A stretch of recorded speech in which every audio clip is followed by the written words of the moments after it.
صدائے حریت جموں کشمیر آپ سے مخاطب ہے۔ خصوصی اپڈیٹ کے ساتھ اپنے سلام۔ قابض بھارتی فوجیوں کی طرف سے راولپورہ شوپیاں میں 2 نوجوانوں کو شہید اور متعدد رہائشی مکانات کو تباہ کیے جانے کے خلاف آج شوپیاں اور پلوامہ اضلاع میں مکمل ہڑتال کی گئی ہے۔ قابض حکام نے احتجاجی مظاہروں کے خوف سے ضلع شوپیاں میں فورسز کی بھاری نفری تعینات کرنے کے علاوہ انٹرنیٹ اور موبائل فون سروس بھی معطل رکھی۔ دریاسنا بھارتی فوجیوں نے سری نگر، بارامولہ، بڑگام اور وادی کے دیگر علاقوں میں محاصرے اور تلاشی کی پرتشدد کارروائیاں انجام دی اور کنزر، ٹنگمرگ اور لولاب میں محاصرے اور تلاشی کی کارروائیوں کا بہانہ ڈھونڈنے کے لیے علاقوں میں دستی بم جیسی چیزیں پھینکی۔ تحریک آزادی کشمیر کے خلاف NIA کا ایک ہتھیار کے طور پر بدترین استعمال کا سلسلہ بھی جاری ہے۔ NIA کے اہلکاروں نے پولیس اور فوج کے ہمراہ سنبل بانڈی پورہ میں ایک زیر حراست تاجر کے گھر اور ان کے تجارتی مرکز پر چھاپہ مارتے ہوئے 12 افراد کو گرفتار کر لیا، جبکہ سوشل میڈیا پر کشمیریوں کی جدوجہد کی حمایت کی پاداش میں کیرالہ، کرناٹک اور دلی کے 11 مقامات پر چھاپے مار کر کم از کم 3 مسلمانوں کو گرفتار کر لیا۔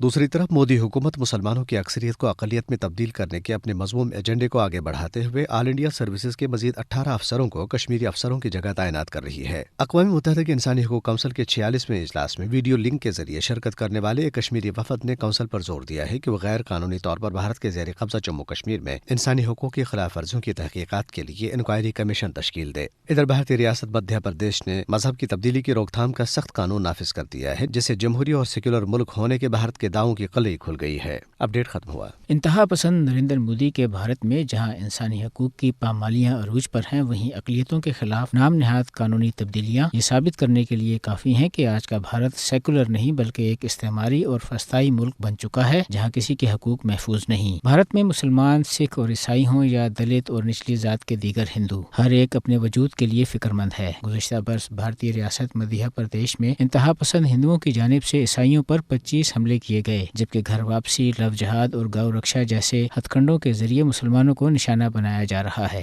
حقیقت یہ ہے کہ انتہا پسند RSS کی آلودہ سوچ نے بھارت میں مذہبی رواداری کو بکھیر کر رکھ دیا ہے۔ گزشتہ دنوں سویڈن میں قائم وی ڈیم انسٹیٹیوٹ نے ایک رپورٹ میں کہا کہ بھارت اب انتخابی جمہوریت نہیں بلکہ انتخابی آمریت میں تبدیل ہو چکا ہے۔ عالمی تنظیم یونیورسل ہیومن رائٹس کونسل سمیت بیشتر انسانی حقوق کے اداروں نے بھارت کو انسانی حقوق کی بدترین پامالی کرنے والا ملک قرار دیا، جہاں بھارتی میڈیا، پولیس، فوج اور عدلیہ میں بھی ہندو انتہا پسندی بڑھتی جا رہی ہے۔ بھارت میں اقلیتوں کے حالات مساوات کے اصولوں کے بالکل برعکس ہیں اور شہریت کے متنازع قانون کے نفاذ سے اس تفریق میں مزید اضافہ ہوا۔ بھارت میں مسلمانوں اور عیسائیوں کے خلاف ہجوم گردی کے واقعات مسلسل بڑھ رہے ہیں۔ مساجد اور گرجا گھروں کو جلا کر مندروں میں تبدیل کیا جا رہا ہے، جبکہ بھارتی کسان، جو زیادہ تر سکھ ہیں، اپنے حقوق کے لیے مظاہروں کا سلسلہ جاری رکھے ہوئے ہیں۔ اقوام متحدہ اور عالمی برادری کو چاہیے کہ وہ بھارتی انتہا پسندی کے آگے بند باندھنے کے لیے سنجیدہ اقدامات کرے۔